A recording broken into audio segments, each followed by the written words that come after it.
अस्सलाम वालेकुम class. DLD का आज हम लेक्चर नंबर 23 डिस्कस करने जा रहे हैं। आज में हम पढ़ेंगे Boolean analysis of logic circuit. यानी हमारे पास सर्किट होगा, हम उसे एनालाइज करके देखेंगे या हमारे पास एक एक्सप्रेशन होगा, उस एक्सप्रेशन से हम फर्दर क्या करेंगे, एक गेट बनाएंगे। हमने पहले क्या किया, हमने सिंपल गेट्स पढ़े, उसके बाद हमने कुछ एक्सप्रेशंस पढ़े। अब हम गेट्स और एक्सप्रेशन को कंबाइन करेंगे। हम किसी भी लॉजिक सर्किट को लेंगे, उसे सिंप्लीफाई करेंगे और देखेंगे इस लॉजिक सर्किट के इक्वल हम और कैसे सर्किट्स बना सकते हैं। हमने लॉजिकली इक्वलेंसेस पढ़ी हैं, जिसमें हमने कहा था एज इट इज नहीं होती चीज़, बिल्कुल इक्वल नहीं होती चीज़, लेकिन क्योंकि आउटपुट सेम हो रही होती हैं तो हम उसे लॉजिकली इक्विवेलेंट कहते हैं। तो यहाँ पे भी जैसे आप हमारे पास एक अच्छा खासा गेट है, एक अच्छा खासा एक्सप्रेशन है, इसे हम सिंप्लीफाई करके बजाय इसके कि हम ऐसा गेट बनाएं जिसमें हमारे पास ये ऐसा एक हैवी गेट, एक हैवी सर्किट बन रहा हो, क्या हम इसे रिप्लेस करके कुछ सिंप्लीफाई करके इसकी जगह कोई और गेट, कोई और सर्किट बना सकते हैं या नहीं। अब जैसे यहाँ पे देखें एक्सप्रेशन क्या था हमारे पास, एक्सप्रेशन था ए ब्रैकेट में b प्लस सी डी। सबसे पहले हम ब्रैकेट सॉल्व करते हैं और ब्रैकेट में भी हमारे पास देखें तो एक प्लस का ऑपरेशन है, एक मल्टीप्लाई का। आपको पता है इसमें प्रेसिडेंस लेवल किसका हाई होगा, मल्टीप्लाई का। तो पहले हम एक सी डी पे एंड गेट का हम सर्किट बनाएंगे, फिर वहां से जो आउटपुट आएगी उसको और बी को इन पे हम और गेट अप्लाई करेंगे। यहाँ तक होने के बाद अब ये और ए आपस में क्या हो रहे हैं, मल्टीप्लाई, यानी कि ए और इस पूरी आउटपुट को एज अ इनपुट लेके हम फर्दर अपनी एक ग्रैंड आउटपुट बनाएंगे। सही है। इसी तरह से हम इसका गेट बना के अगर हम देखें, सॉरी टेबल बना के अगर हम देखें, तो पहले तो हमारे पास इनपुट्स कितनी आएंगी, A B C D, 4 inputs आएंगी। 4 इनपुट्स के लिए जैसे हमने पीछे पढ़ा था कि 4 इनपुट्स के लिए जैसे पी क्यू आर एस हैं, हमारे पास टोटल नंबर ऑफ रोज कितनी बनेंगी, 2 पावर 4 अगर आप करके देखें तो आपके पास आंसर आएगा 16, यानी आपके पास नंबर ऑफ रोज 16 बनेगी। अब डिवाइड कैसे करेंगे, ए हमारे पास पहले आप 8081 लगा दें, बी 4041 4041 लगा दें, सी 2021 2021 और डी 1011। इस तरह से आपने टेबल बना लेना है। फिर उसके बाद आपने सी डी पे एंड ऑपरेशन अप्लाई करके एक अपने कॉलम बना लेना है। यहाँ पे डायरेक्ट किया हुआ है, आप इस तरह से भी कर सकते हैं। फिर आप सी डी और बी के साथ प्लस करके एक कॉलम बना सकते हैं और फिर एंड पे आप उसे मल्टीप्लाई करेंगे ए के साथ, तो ये इस तरह से बनेगा। इसमें हमने देखना है कि ये सर्किट हमारे पास ऑन स्टेट में कब रहेगा। ये वो कंडीशंस हैं जब हमारे पास सर्किट की आउटपुट 1 आ रही है, यानी ऑन कंडीशन है।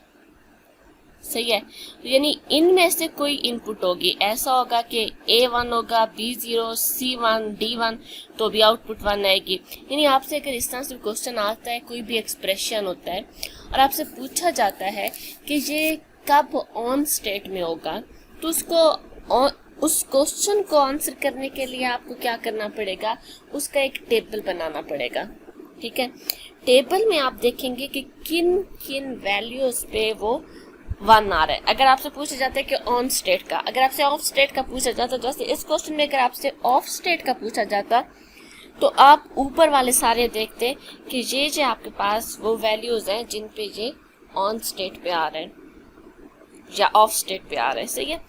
तो आप अपने क्वेश्चन को इस तरह से अटेम्प्ट कर सकते हैं कि आपको एक्सप्रेशन गिवन होगा, आपसे पूछा जाएगा कि ये एक्सप्रेशन आपका किन वैल्यूज पे ऑन है, जो किन वैल्यूज पे ऑफ है, उसके अकॉर्डिंग फिर आपने उसे अटेम्प्ट करना होगा। अच्छा, जैसे मैंने आपको बताया था कि हमारे पास सर्किट होगा, एक हैवी सर्किट बनाने के बजाय हम उस एक्सप्रेशन को सिंप्लीफाई करके उसे थोड़ा सा फॉर एग्जांपल हम देखें तो 2 + 1 × 3, ये भी हमारे पास 2 + 1 × 3 आंसर क्या आता है, 5 आता है। तो हम 5 = 5 भी लिख सकते हैं। हमने किया क्या, इसे सिंप्लीफाई किया है, एक्सप्रेशन को सॉल्व किया है, एक्सप्रेशन को लिमिटेड किया है। हमारे पास एक बड़ा एक्सप्रेशन था, उसको हमने सॉल्व करके छोटा बनाया है, ये सिंप्लीफिकेशन में आता है। तो इसी तरह से यहाँ पे हमारे पास एक एक्सप्रेशन है, इसे हम किस तरह से सिंप्लीफाई कर सकते हैं। सबसे पहले तो आप यहाँ पे देखें, ये ए बी है, यहाँ पे डिस्ट्रीब्यूटिव लॉ अगर हम अप्लाई करें तो ए बाहर है, ए मल्टीप्लाई हो जाएगा ए बी, फिर ए इसके साथ मल्टीप्लाई होगा ए सी, इसी तरह से बी इसके साथ मल्टीप्लाई होगा बी बी, और बी इसके साथ मल्टीप्लाई होगा तो बी सी। अब इसके बाद हम यहाँ पे जानते हैं कि बी बी डॉट बी = 0 होता है। हमने लास्ट लेक्चर्स में कुछ रूल्स, कुछ लॉस पढ़े थे, उनमें आप देख सकते हैं बी बी हमारे पास, यानी वहाँ पे बी बी नहीं था, वहाँ पे हमारे पास ए डॉट ए = ए था, कि जब भी आप किसी एक्सप्रेशन को उसके साथ लेके मल्टीप्लाई करेंगे, आंसर क्या आएगा, उसी के इक्वल आएगा। ठीक है, तो यहाँ पे हम इसकी जगह पे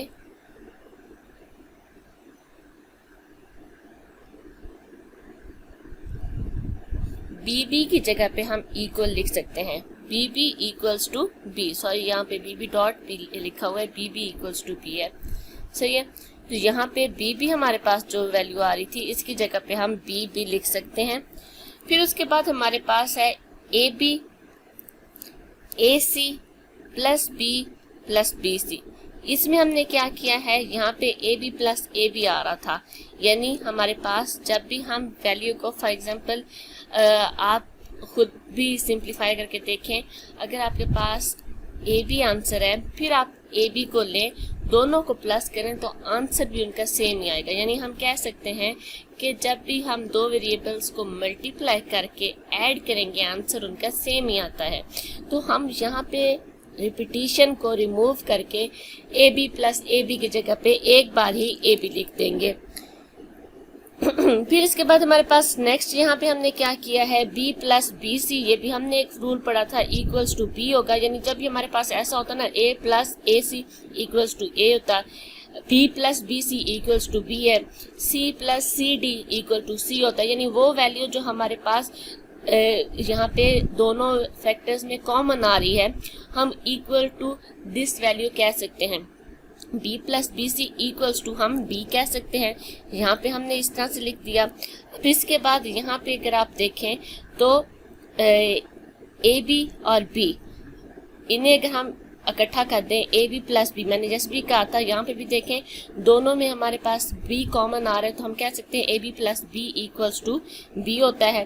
तो हमने यहाँ पे b लिख दिया। अब ये हमारे पास क्या है, मोस्ट सिंप्लीफिकेशन है, मोस्ट सिंप्लीफाइड फॉर्म है हमारे पास इस एक्सप्रेशन की। इससे मज़ीद सिंप्लीफाई हम नहीं कर सकते, सही है। हमने कुछ फार्मूलाज को यूज करते हुए इसकी ये सिंप्लीफिकेशन बनाई है। तो हम कह सकते हैं कि ये दोनों हमारे पास जो एक्सप्रेशन है, ये लॉजिकली इक्वलेंट है। अब बजाय इसके कि हम इस एक्सप्रेशन को यूज करते हुए एक हैवी लॉजिक गेट बनाएं, हम अगर ऐसा एक सर्किट भी बना देते हैं तो दोनों की जो हमारे पास आउटपुट आएगी वो सेम होगी। जहाँ जहाँ पे ये ट्रू होता है वहाँ वहाँ पे ये ट्रू होगा, जहाँ जहाँ पे ये फॉल्स होता है वहाँ वहाँ पे ये भी फॉल्स होगा। अब यहाँ पे अपने एक असाइनमेंट बनानी है, आपके पास ये एक्सप्रेशन है, इस एक्सप्रेशन को यूज करते हुए आपने गेट ट्रैक करना है कि कैसा आपके पास गेट बनेगा। थोड़ी सी हिंट दे देती हूँ। सबसे पहले आपने ब्रैकेट्स को सॉल्व करना होगा। अब जैसे ब्रैकेट्स में बी और सी, यानी कि आपके पास इनपुट्स, पहला जो आपने सर्किट बनाना होगा वो इनपुट बी सी के साथ बनाना होगा, बी और फिर फर्दर आपने क्या करना होगा, उनके साथ ए और बी को मल्टीप्लाई करते हुए इस गेट को जनरेट करना होगा। ठीक है, इसके बाद है standard form of Boolean expressions. Standard form हमारे पास किस तरह से होगी, हमारे पास दो स्टैंडर्ड फॉर्म्स होती हैं, सम ऑफ प्रोडक्ट फॉर्म या प्रोडक्ट ऑफ सम फॉर्म। यानी हमारे पास product sum of product form क्या होगा, यानी कुछ प्रोडक्ट्स होंगी, यानी हमारे पास सब ऑपरेशन क्या होगा प्रोडक्ट का, और मेन ऑपरेशन उन पे क्या होगा सम का। और प्रोडक्ट ऑफ सम फॉर्म में हमारे पास सब ऑपरेशन क्या हो रहा होगा प्लस का, और मेन ऑपरेशन उस पे क्या होगा मल्टीप्लाई का। अब इसमें से the product of sum form आपने खुद करना होगा, मैं आपको the sum of product form कराऊंगी, वो आप जब अच्छे से देख लेंगे, अगर आपको समझ आ जाएगा तो ऑटोमेटिकली आप प्रोडक्ट ऑफ सम फॉर्म खुद से कर सकते हैं। सम ऑफ प्रोडक्ट फॉर्म ये होगी किस तरह से, जहाँ पे भी हमारे पास याद रखने टू और मोर प्रोडक्ट्स, क्योंकि हम कह रहे हैं कि प्रोडक्ट होंगे उसमें और फिर वो फर्दर प्रोडक्ट्स ऐड होंगे। तो ऐसा नहीं है कि एक वेरिएबल आप ले लें, फॉर एग्जाम्पल आप कहते हैं A plus B sum of product में नहीं आएगा। क्यों, ए इंडिविजुअल कर रहे हैं, ए के साथ कोई चीज़ मल्टीप्लाई नहीं हो रही, हमने ए के साथ कुछ मल्टीप्लाई करना है, फिर उसे दूसरे वेरिएबल्स के साथ प्लस करना है, तो वो सम ऑफ प्रोडक्ट होगा।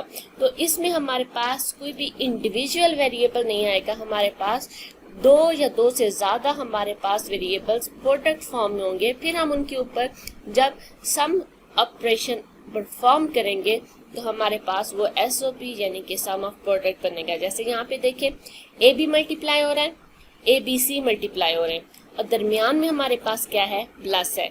हमारे पास सब ऑपरेशन क्या है, यहाँ पे भी मल्टीप्लाई, जो मल्टीप्लाई के बाद आंसर्स आएंगे उन्हें हम प्लस कर रहे हैं। तो मेन हमारे पास जो ऑपरेशन है वो प्लस का है। पहले से हमारे पास प्रोडक्ट और उन प्रोडक्ट्स को हमने उनका सम दिया, ये हमारे पास सम ऑफ प्रोडक्ट है। अगर ऐसा होता ना कि हम कहते हैं ए प्लस बी, दूसरी ब्रैकेट में बी प्लस सी होता। अब देखें ए प्लस बी सब ऑपरेशन प्लस का है, बी प्लस सी सब ऑपरेशन प्लस का है, और दोनों ब्रैकेट्स में हैं, तो दोनों ऑपरेशन हमारे पास फर्दर मल्टीप्लाई हो रहे हैं, तो ये हमारे पास प्रोडक्ट ऑफ सम में जाता। सम ऑफ प्रोडक्ट में हम वेरिएबल्स को मल्टीप्लाई करके उन्हें ऐड करते हैं, और प्रोडक्ट में हम उन्हें ऐड करके मल्टीप्लाई करते हैं। ये यहाँ पे हमारे पास SOPs की कुछ एग्जांपल्स हैं।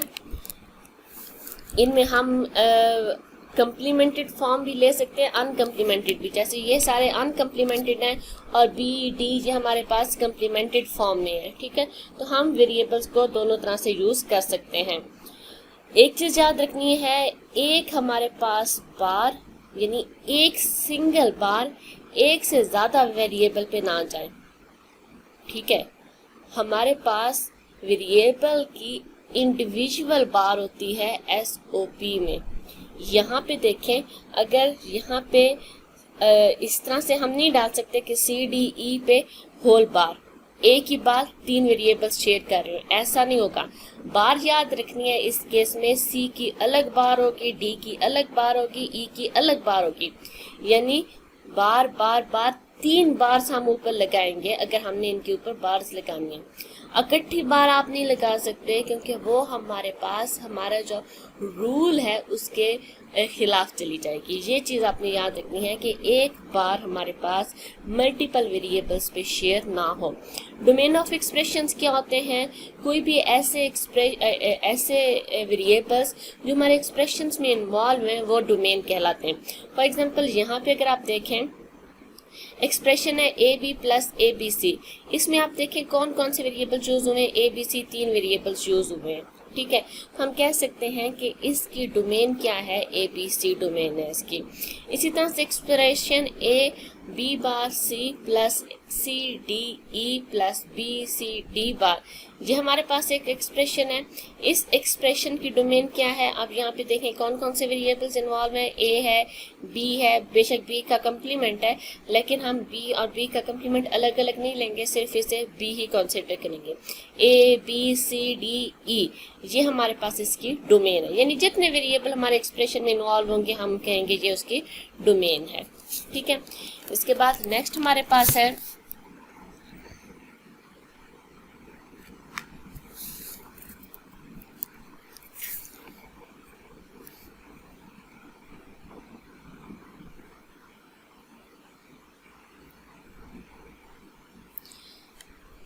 यहाँ पे हमने ORing the outputs of 2 or more AND gates। हम और क्यों कर रहे हैं, क्योंकि हमने पहले ही देखा जो हमारे पास SOP है उसमें प्रोडक्ट्स होते हैं। प्रोडक्ट्स मीन के AND गेट्स होते हैं, और फिर उन AND गेट्स को हम फर्दर क्या करते हैं, प्लस करते हैं, यानी उनके ऊपर हम और ऑपरेशंस को परफॉर्म करते हैं। आपके पास एक एक्सप्रेशन है A B plus B C D plus A C. इसमें देखें ए बी मल्टीप्लाई होंगे, एंड गेट होगा, बी सी डी मल्टीप्लाई होंगे, इस पे भी एंड गेट होगा विद 3 इनपुट्स। ए सी हमारे पास मल्टीप्लाई हो रहे हैं, ये भी हमारे पास एंड गेट होगा, और ये तीनों क्या हो रहे हैं, ऐड हो रहे हैं। तो यहाँ से जो आउटपुट आएगी, यहाँ से जो आएगी और यहाँ से जो आएगी, इन तीनों को हम लेके क्या करेंगे, इनके ऊपर ऑपरेशन हम परफॉर्म करेंगे और गेट का, तो हमारे पास एक्सप्रेशन बनेगा, यानी सर्किट बनेगा। तो एसओपी में हमारे पास किस तरह के सर्किट्स बनते हैं, हमारे पास बनते हैं ऐसे सर्किट्स जिसके अंदर हमारे एंड गेट्स होते हैं, और उन एंड गेट्स की आउटपुट्स को हम इनपुट बना के उनके ऊपर और ऑपरेशन या और गेट को इम्प्लीमेंट करते हैं। A product term is produced by an AND operation and the sum addition of 2 or more product term is produced by an or operation. ठीक है, यहाँ पे यही चीज़ उन्होंने सारी चीज़ एक्सप्लेन की है कि किस तरह से हम इस गेट को डेवलप करेंगे। इसी तरह से एक और यहाँ पे है NAND implementation of an SOP expression। NAND implementation या AND और implementation। यहाँ पे देखें AB plus BCD plus AC, same वही हमारे पास सारा कुछ है। AB है, उसके ऊपर मल्टीप्लिकेशन हो रही है, BCD है, उसके ऊपर मल्टीप्लिकेशन हो रही है, AC है, लेकिन हम क्या कर रहे हैं, पहले हमने एंड और लिया था, अब हम नैंड नॉर को यूज करना चाह रहे हैं। नैंड नॉर को यूज करने के लिए हम क्या करेंगे, इस सारे को नैंड कैसे बनाया जा सकता है कि हम इसके आगे बबल लगा दें, तो ये एंड से बन जाएगा नैंड। सही है, और हमने पीछे पढ़ा था कि अगर हमारे पास और गेट की इनपुट वाली जगह पे बबल लगा दें तो वो नेगेटिव और बन जाता है और लॉजिकली इक्विवेलेंट होता है नैंड के ही। ये लास्ट लेक्चर में हमने पढ़ा था। तो यहाँ पे जो हमारे पास नैंड की आउटपुट आएगी उससे दोबारा से कंप्लीमेंट लेके, अब हम पहले पढ़ चुके हैं जब डबल कंप्लीमेंट लिया जाता है तो वो ओरिजिनल फॉर्म में चली जाती है। हम अपने गेट को क्या बनाना चाह रहे हैं, नैंड की फॉर्म में। तो नैंड की फॉर्म में भी बनाना है और हम चाहते हैं कि एक्सप्रेशन चेंज भी ना हो, आउटपुट चेंज भी ना हो।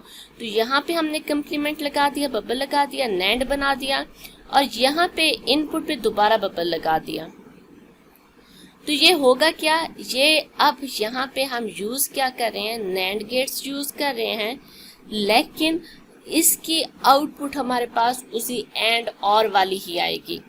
इसमें हम ऐसे कह सकते हैं कि अगर इन केस आपके पास एंड और गेट नहीं है, आपके पास नैंड गेट है और आपने सर्किट वही बनाना है, तो आप क्या कर सकते हैं, आप डबल कंप्लीमेंटेशन को यूज करते हुए इस तरह के गेट्स बना सकते हैं। फिर है conversion of general expression to SOP form. जब भी हमारे पास कोई भी किसी भी किस्म का एक्सप्रेशन आएगा उसे एसओपी फॉर्म में बनाने के लिए हम डिस्ट्रीब्यूटिव लॉ को अप्लाई कर देंगे, यानी कि हमारे पास ये एक्सप्रेशन है, इसमें हमारे पास प्लस है, इसमें हमारे पास मल्टीप्लिकेशन है। सिंपल आप क्या करेंगे, इससे मल्टीप्लाई करेंगे तो आपके पास ये एक्सप्रेशन बन जाएगा जो कि हमारे पास एसओपी फॉर्म के अंदर मौजूद है।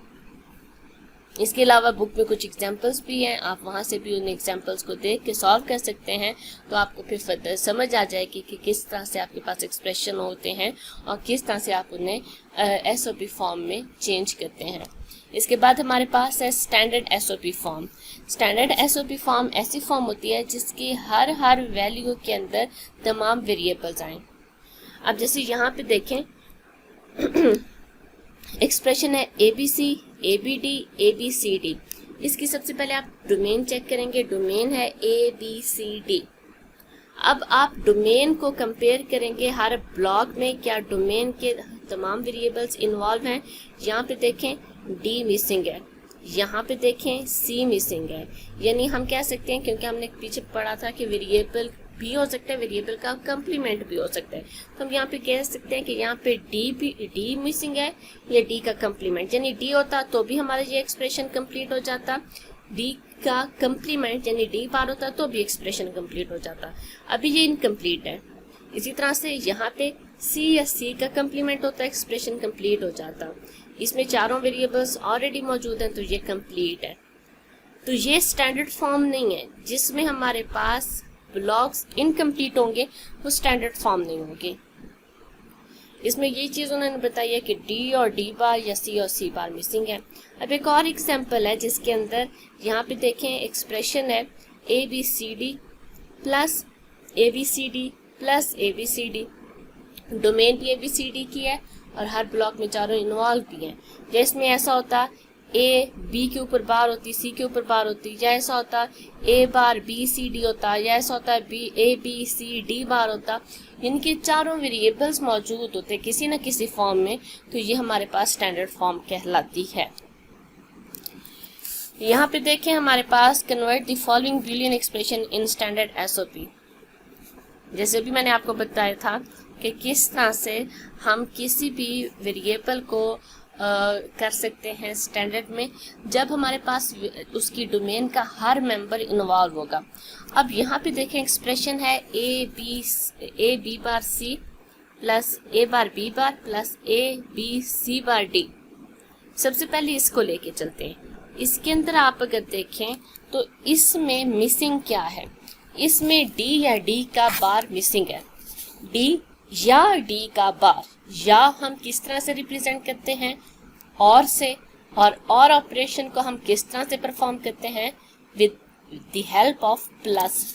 तो हम इस A B बार C के साथ मल्टीप्लाई करेंगे D प्लस D बार, क्योंकि इसमें मिसिंग क्या था D या D का बार, तो हमने उसको इसके साथ मल्टीप्लाई कर दिया। तो ये बनेगा A B bar C D plus A B bar C D बार। अब ये हमारे पास ये चीज़ दो ब्लॉक्स में कन्वर्ट भी हो गई है और कंप्लीट भी हो गई है। अब इसी तरह से A बार B बार, इसको कंप्लीट करेंगे। इसको कंप्लीट करने के लिए पहले तो आप क्या करें, C और C बार इसके साथ मल्टीप्लाई करें। C और C बार मल्टीप्लाई करने पे ये दो ब्लॉक्स में चेंज होगा। अब इस ब्लॉक को लें, इस ब्लॉक को D प्लस D बार इसके साथ मल्टीप्लाई करें, ये फर्दर दो में कन्वर्ट हो जाएगा। फिर इस ब्लॉक को लें, इसमें भी D और D बार को मल्टीप्लाई करें, ये भी फर्दर दो में कन्वर्ट हो जाएगा। यहाँ पे ये देखें मेन हमारे पास चार ब्लॉक्स बनेंगे, इनसे ये भी हमारे पास आ गए। अब हम इस एक्सप्रेशन में इसकी जगह ये दो ब्लॉक्स लिखेंगे, इसकी जगह ये चार ब्लॉक्स लिखेंगे, और ये ऑलरेडी कंप्लीट है। तो ये हमारे पास इस तरह का एक्सप्रेशन क्या कहलाएगा, स्टैंडर्ड एक्सप्रेशन। यानी कोई भी एक्सप्रेशन आप स्टैंडर्ड बना सकते हैं इस प्रोसेस को यूज़ करते हुए। फिर हम अपने स्टैंडर्ड एक्सप्रेशंस की वैल्यूज़ को यूज़ करेंगे, यानी एक्सप्रेशन इक्वल्स टू 1, कहाँ पे ये 1 के इक्वल आएगा। अब यहाँ पे देखें the term ABCD is equal to 1 when A equals to 1, B equals to 1, C equals to 1, D equals to 1। Her variable 1 हो तो क्योंकि मल्टीप्लिकेशन है तो आंसर 1 आएगा। जब हमारे पास A B bar C bar D होगा तो इसमें A 1 होगा, B बार है, B बार 1 हो तो यानी कि B क्या हो 0, यानी 0 बार C हमारे पास फिर से 0 0 का बाद तो 1, यानी इसके अंदर हमारे पास A क्या होगा, 1 होगा, B 0 होगा, C 0 होगा और D 1 होगा। इसी तरह से इसमें A भी 0 होगा, B भी 0 होगा, C भी 0 होगा और D भी 0 होगा। चारों के कंप्लीमेंट्स लेंगे तो वो कंप्लीमेंट्स 1 बनेंगे और प्रोडक्ट हमारे पास 1 बनेगी। ये हमारे पास था आज का टॉपिक, जिसमें हमने एक्सप्रेशंस पढ़े, एक्सप्रेशंस को सिंप्लीफाई करने का मेथड पढ़ा। उसके बाद हमने फर्दर क्या चीज़ देखी, हम देखा कि किस तरह से हम SOPs को यूज़ करते हैं, सम ऑफ प्रोडक्ट्स को, कैसे हम उनकी डोमेन लेते हैं, कैसे हम उनकी स्टैंडर्ड फॉर्म लेते हैं और कैसे हम उन्हें इक्वल टू 1 करते हैं। इंतहाई आसान था, बहुत ही सिंपल चीज़ें थी। यही सारा टॉपिक आपने प्रोडक्ट ऑफ सम के अकॉर्डिंग करना है, वो आपकी असाइनमेंट है, वो आप खुद से देखेंगे। अगर ये चीज़ क्लियर है तो आप वो टॉपिक भी क्लियर कर लेंगे। कोई भी क्वेश्चन हो तो आप मुझसे पूछ सकते हैं। ओके क्लास, अल्लाह हाफिज़।